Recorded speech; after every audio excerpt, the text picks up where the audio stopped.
اور وہ اپنے کمرے میں بیٹھ کر یہی سوچنے لگی کہ آخر اس کی حمزہ کے ساتھ کیسے نبھے گی، کیونکہ وہ حمزہ کی محبت سے انجان تھی۔ وہ اسی وقت اپنے کمرے سے نکلی اور سیدھا حمزہ کے کمرے میں آ گئی۔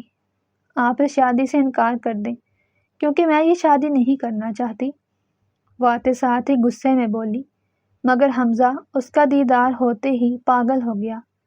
میرے خیال میں جسے اعتراض ہے وہی انکار کرے، میں کیوں کروں؟ وہ دبی دبی مسکراہٹ کے ساتھ کہہ رہا تھا۔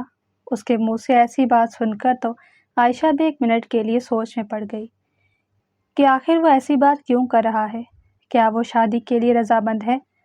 عائشہ کی سمجھ میں کچھ نہ آ رہا تھا کہ اب وہ کیا کرے۔ پھر وہ پیر پٹکتی ہوئی اس کے کمرے سے باہر نکل آئی۔ اس کا دماغ سائیں سائیں کر رہا تھا۔ اس کی ڈیٹ رکھ دی گئی تھی اور کسی نے اس کی رضامندی بھی معلوم کرنا گوارا نہ کیا۔ ایک دو مرتبہ تو اس نے سوچا کہ جا کر اپنی ماں سے انکار کر دے، مگر پھر اپنے قدم روک لیے کیونکہ وہ اپنے ماں باپ کو بے عزت نہ کروانا چاہتی تھی، کیونکہ وہ سمجھ رہی تھی کہ وہ جان بوجھ کر ہی انکار نہیں کر رہا تاکہ ساری بے عزتی عائشہ کی ہو، اسی لیے وہ بھی اپنے لفظ ہی گئی۔ وقت تیزی سے گزرتا جا رہا تھا۔ وہ دن بھی آ گیا جب وہ لال رنگ کے عروسی لہنگے میں ملبوس اس کے بیڈ پر گھبرائی گھبرائی سی بیٹھی تھی۔ اسے یہی سوچ سوچ کر ڈر لگ رہا تھا کہ اب حمزہ اس کے ساتھ کیا کرے گا، کیونکہ وہ ہر وقت ہی اس پر غصہ کرتا رہتا تھا، مگر وہ یہ نہ جانتی تھی کہ اب وہ بدل چکا ہے۔ اچانک سے کمرے کا دروازہ کھلا اور وہ اندر آتا دکھائی دیا۔ وہ بلیک اور میرون رنگ کی شیروانی میں ملبوس ایک شہزادہ لگ رہا تھا، مگر اسے اندر آتا دیکھ کر تو وہ اپنی جھکی ہوئی نظریں مزید جھکا گئی۔ اس کی یہ حرکت حمزہ نے بھی نوٹ کی اور یہ دیکھتے ہی اس کے چہرے پر مسکراہٹ پھیل گئی۔ وہ اب اس کے ساتھ ہی بیڈ پر آ بیٹھا، مگر وہ تو ایک طرف سمٹ کر بیٹھ گئی۔ عائشہ، کیا تم اس شادی سے خوش نہیں ہو؟ اس نے آتے ساتھ ہی اس کی خوشی معلوم کرنا چاہی۔ عائشہ نے اس کی بات کا جواب نہ دیا اور چپ سادے بیٹھی رہی۔ عائشہ، میں جانتا ہوں کہ تم مجھے اچھا انسان نہیں سمجھتی، مگر اب میں بدل چکا ہوں اور یہ سب تمہاری محبت کی وجہ سے ہی ہوا ہے۔ اب میں تمہارے بغیر مزید نہیں رہ سکتا، اسی لیے ہی میں نے شادی سے انکار نہیں کیا تھا۔ وہ اب دبے لفظوں میں اپنی محبت بیان کر رہا تھا۔ اس کے منہ سے محبت کا نام سن کر تو وہ حیران رہ گئی، کیونکہ آج تک اس نے ایسی کوئی بات نہ کی تھی، اسی لیے ہی عائشہ نے اسے کبھی بھی اس نگاہ سے نہ دیکھا تھا۔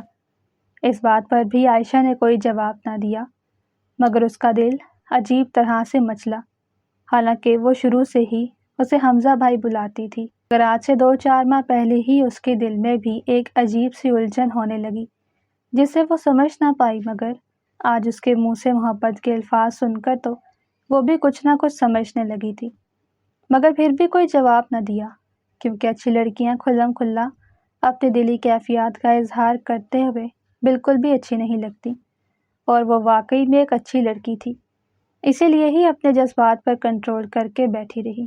مگر حمزہ کی بات سے اس کے چہرے پر ایک دھیمی سی مسکراہٹ آ گئی۔ کیا میں یہی سمجھوں کہ تم نے اپنی مرضی سے ہی مجھ سے شادی کی ہے؟ وہ اب سوالیہ نظروں سے دیکھتا ہوا بولا۔ اس کی اس بات پر بھی وہ مسکرا کر رہ گئی تو وہ بھی سمجھ گیا کہ وہ اس رشتے پر دل سے راضی ہے، اور میں تم سے ناراض بھی ہوں۔ تم نے گھونگھٹ کیوں نہیں اوڑھا؟ مجھے اپنی بیوی کا گھونگھٹ اٹھانا تھا۔ وہ اب مصنوعی ناراضگی کے ساتھ کہنے لگا، مسٹر حمزہ، میں آج کل کے زمانے کی لڑکی ہوں اور مجھے اس طرح کی رسموں میں بالکل بھی انٹرسٹ نہیں۔ پہلی بار اس نے زبان کھولی تھی کیونکہ اس کا دل اب کچھ اطمینان میں ہو گیا، اور اس کی وجہ حمزہ کے منہ سے محبت کا اظہار تھا۔ واقعی میں محبت چیز ہی ایسی ہے کہ جب ایک مرتبہ کسی پر اس کا جادو چل جائے تو پھر وہ کہیں کا بھی نہیں رہتا، اور حمزہ کے اظہار پر عائشہ پر بھی اس کی محبت کا جادو چل گیا تھا، اور وہ اسی اثر میں ہی بول پڑی، مسز حمزہ خان، اب آپ میری ملکیت ہیں اور آپ کو میری ہی مرضی سے چلنا ہوگا۔ وہ اس کا ہاتھ پکڑتے ہوئے شرارت سے بولا تو وہ بری طرح سے کام گئی۔ پھر حمزہ نے اس کے پاس پڑا نیٹ کا دوپٹہ اس کے چہرے پر گھونگھٹ کی طرح ڈال دیا، حالانکہ اس کی چچی اس پر گھونگھٹ ڈال کر گئی تھی، مگر اس کے جاتے ہی اس نے وہ گھونگھٹ کا کپڑا اپنے چہرے سے اتار کر پاس ہی رکھ لیا، جو اب حمزہ دوبارہ ڈال چکا تھا۔ اس بار اس نے کوئی مزاحمت نہ کی اور چپ چاپ مسکراتی رہی۔ نیٹ کے دوپٹے سے اس کی مسکراہٹ واضح دکھائی دے رہی تھی۔ پھر حمزہ نے اپنے دونوں ہاتھوں سے بڑے پیار سے اس کا گھونگھٹ ہٹایا اور اس کے ماتھے پر بوسہ دیا۔ اس کی اس حرکت پر وہ جھیم کر رہ گئی اور اس کی آنکھیں بھی شرم کے مارے بیڈ کی چادر میں کھپ گئیں۔ حمزہ اس کے شرمانے کی وجہ سے لطف اندوز ہو رہا تھا۔ یہ پل ان دونوں کی زندگی کے سب سے حسین پل تھے اور وہ چاہتا تھا کہ وہ ان پلوں کو قید کر لے۔ پھر اس نے اپنی شیروانی کی جیب سے اپنا موبائل نکالا اور اسے اپنے کندھے سے لگا کر ایک یادگار سیلفی لی۔ سیلفی میں بھی وہ نیچے ہی دیکھ رہی تھی اور حمزہ نے بھی اسے اوپر دیکھنے کا نہ کہا کیونکہ یہ پوز بھی بہت پیارا لگ رہا تھا۔ سیلفی میں حمزہ اس کے چہرے کی طرف اور وہ نیچے دیکھ رہی تھی۔ عائشہ سوچ بھی نہ سکتی تھی کہ وہ اپنے شریک حیات سے پہلے ہی دن اتنی محبت کرنے لگے گی، کیونکہ آج تک وہ اپنے اس محبت کے جذبے سے انجان تھی۔ مگر جیسے ہی حمزہ نے اپنی محبت کا اظہار کیا تھا تو وہ ہواؤں میں اڑنے لگی۔ سچ ہی کہتے ہیں کہ جب لڑکی سے اس کا شوہر محبت کا اظہار کرے تو وہ پھر تتلی کی طرح ہواؤں میں اڑنے لگتی ہے۔ حمزہ بھی دل ہی دل میں خوش ہو رہا تھا کیونکہ اس نے اپنے سینے میں چھپی معصوم محبت کو حاصل کر لیا تھا۔ وقت بڑی تیزی سے گزرتا جا رہا تھا۔ وہ ایک دوسرے کی قربت میں اتنے خوش تھے کہ انہیں کسی اور چیز کا ہوش ہی نہ تھا۔ وہ زیادہ تر اپنے کمرے میں ہی رہتے اور زیادہ سے زیادہ وقت ایک دوسرے کے ساتھ گزارتے۔ اسے پا کر تو عائشہ خود کو دنیا کی خوش قسمت ترین لڑکی سمجھنے لگی، کیونکہ اس جیسا ہم سفر ہر لڑکی کا ہی خواب ہوتا ہے۔ حمزہ کا غصہ اب اسے چھو کر بھی نہ گزرتا تھا، بلکہ وہ تو اپنے ہی غصے سے نہ جانے کب سے دستبردار ہو گیا تھا اور ہر وقت ہی اس پر اپنی محبت نچھاور کرتا رہتا۔ دو معصوم اور محبت کے جذبے سے انجان دل اب مچل چکے تھے اور ان کی زندگی کا ایک حسین ترین سفر شروع ہو چکا تھا، جس میں وہ ایک دوسرے کے کندھے سے کندھا ملا کر بس چلتے ہی جا رہے تھے۔ اگر آپ کو ہماری کہانی پسند آئی ہو تو چینل کو سبسکرائب، ویڈیو کو لائک اور شیئر ضرور کریں۔